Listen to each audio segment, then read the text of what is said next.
Tonton video ini sampai selesai agar Anda tidak gagal paham.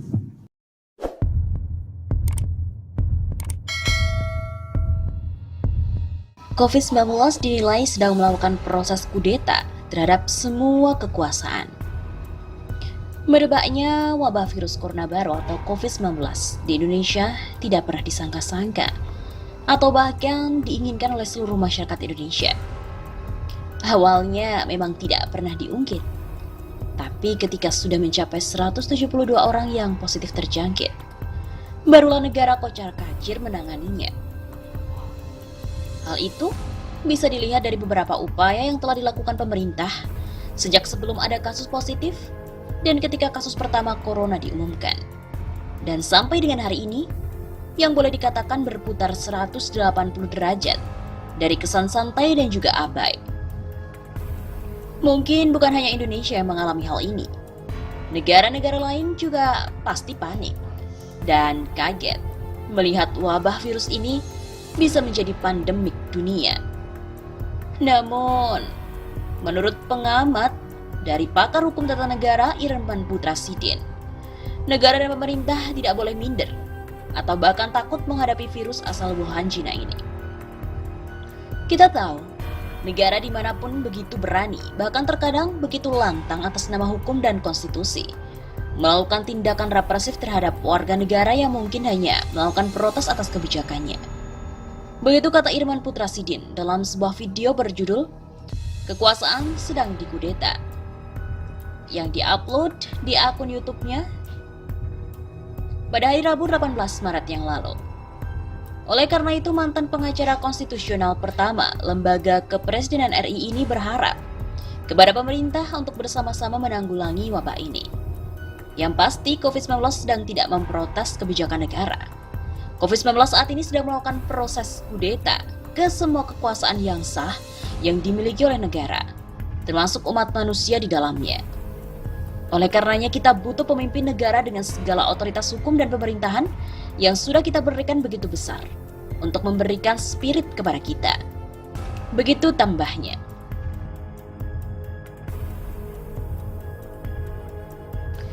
Pemerintah Indonesia memang kini sedang berjibaku melakukan beragam cara untuk mengatasi penyebaran virus corona yang sudah menjangkit masyarakat di tanah air.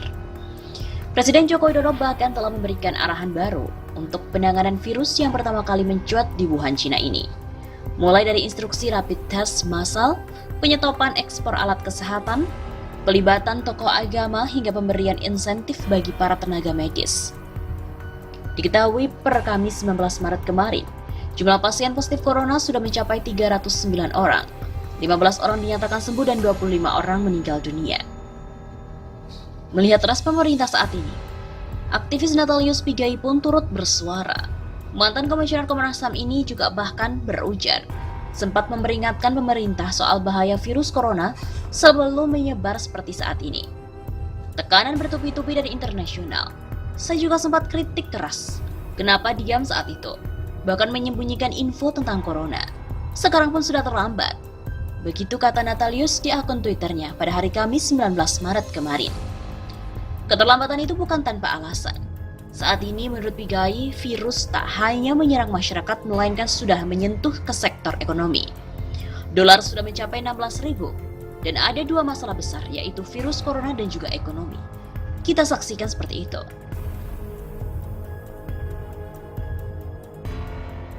Pernyataan Joko Widodo yang menyesalkan banyaknya masyarakat pelesiran di tengah wabah virus corona baru seolah menjadi sebuah anomali.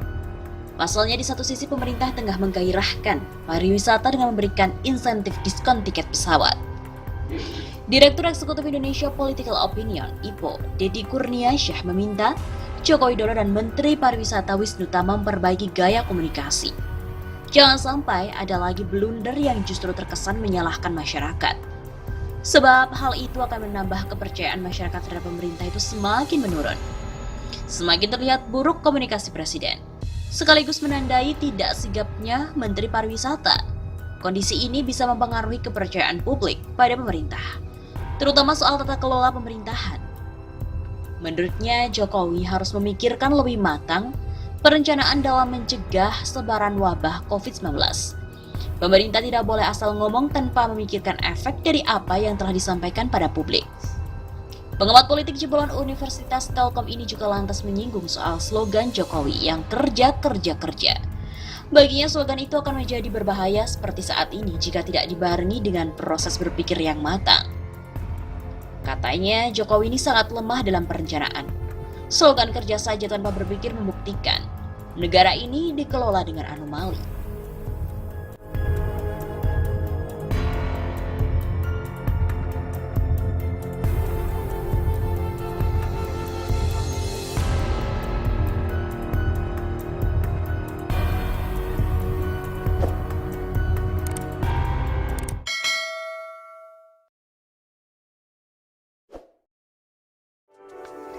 Menjadi sebuah pertanyaan untuk Indonesia.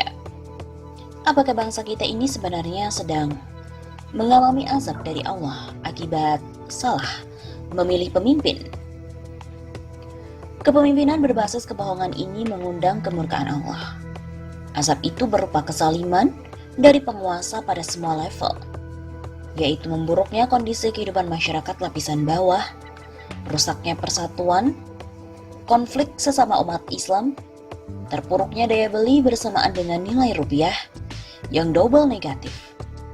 Sudah daya beli jatuh akibat pengangguran dan PKHK, nilai uang pun juga merosot, serta rusaknya moralitas dari penegak hukum.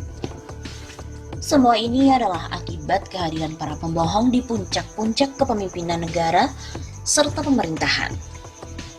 Lalu bagaimana mereka akan mampu menghentikan azab Allah kalau masih terus menumpuk kebohongan? Doa-doa para kiai dan ulama yang dikumandangkan pada acara-acara kenegaraan dan pemerintahan tidak akan sampai, apalagi terkabul. Mereka itu hanya pelengkap upacara belaka. Maka salah satu jalan perjuangan untuk kembalinya berkah dan rahmat dari Allah Subhanahu wa Ta'ala kepada bangsa kita ini adalah kebangkitan para pejuang untuk melawan kebohongan. Sudah beberapa tahun ini kebohongan menyebar dan beranak pinak. Kita yang sadar akan hakikat realitas politik dan sosial ekonomi yang semakin buruk tentu merasakan betapa bangsa Indonesia ini terkepung dan juga terkooptasi oleh kebohongan-kebohongan yang sistematis, sehingga telah sampai ada kondisi yang membahayakan eksistensi kebenaran. Kalaupun semua ini tidak bisa dihentikan, bukan tidak mungkin, kebenaran hanya akan tinggal sebagai kenangan belaka, bahkan menjadi sebuah bahan olok-olokan. Karena memang, kebohongan adalah musuh besar peradaban. Sebagaimana kita tahu, Pilpres 2019 ditengarai bahwa merupakan pemilu yang curang. Pemilu yang curang tentu akan menghasilkan pemimpin yang jelas tidak adil. Pemilu yang curang akan menghasilkan pemimpin yang zalim, yakni pemimpin yang tidak menegakkan keadilan. Ya, mungkin sebaiknya saat itu Mahkamah Konstitusi menunda bagaimana sidang sengketa pemilu sampai pihak kepolisian melakukan penegakan hukum terhadap para pelaku kecurangan pemilu.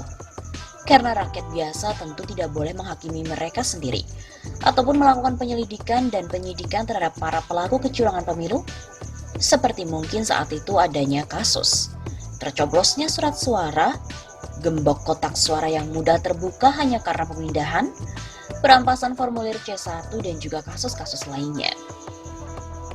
Seperti kita tahu tentang contoh kasus tercoblosnya surat suara yang telah ditetapkan oleh Bawaslu untuk dilakukan pemungutan suara ulang. Sekaligus ini adalah membuktikan bahwa kasus tersebut adalah sebuah kecurangan dalam pemilu. Kita memang harus taat hukum, dan secara hukum dalam pasal 1 ayat 1 dan ayat 2 KUHP disebutkan bahwa yang diberikan wewenang untuk melakukan penyelidikan dan penyidikan adalah pejabat Polri. Pejabat Polri diberikan wewenang untuk mencari serta mengumpulkan bukti, di mana dengan bukti itu membuat terang benderang tentang tindak pidana yang terjadi. Jadi jelaslah pihak kepolisian yang diberikan wewenang untuk mengumpulkan bukti dari para pelaku kecurangan pemilu yang dapat dipergunakan untuk menelusuri dan juga mengungkap siapa sih dalang yang menyuruh para pelaku kecurangan pemilu tersebut, dan tentu hal itu adanya permufakatan jahat antara para pelaku kecurangan pemilu dengan sang dalang atau otak dari kejahatan itu. Jika pihak kepolisian tidak mau melakukan penegakan hukum terhadap para pelaku kecurangan pemilu saat itu, di mana diduga mendukung calon petahana dapat digunakan sebagai bukti untuk persidangan di Mahkamah Konstitusi, di mana hal itu untuk menunjukkan ketidakadilan dan ketidaknetralan institusi Polri sebagai dasar untuk mendiskualifikasi dari calon petahana saat itu.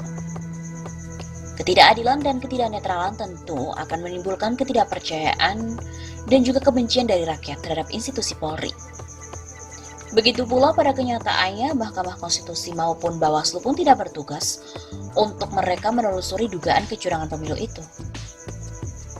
Dalam sebuah wawancara saat itu, mantan Ketua MK, Mahfud MD berpendapat bahwa kecurangan pemilu merupakan urusan kepolisian dan bukan Mahkamah Konstitusi, sebagaimana yang diberitakan oleh Profesor Mahfud MD. Maka dia mendukung pihak kepolisian untuk menindaklanjut pelaku kampanye hitam yang merupakan bagian dari kejahatan pemilu itu. Pada kenyataannya, MK hanya menghitung suara. Jadi kalaupun paslon kalah dengan selisih 9 juta dan dengan asumsi 100 suara yang dicuri atau dicurangi per TPS, maka harus menghadirkan 90.000 saksi dari setiap TPS yang dicuri itu. Oleh karenanya, bolehlah alasan untuk menolak pengumuman KPU tentang pemenang Pilpres 2019 adalah karena KPU merekapitulasi ataupun menghitung hasil perolehan suara dari pemilu yang dipenuhi dengan kecurangan.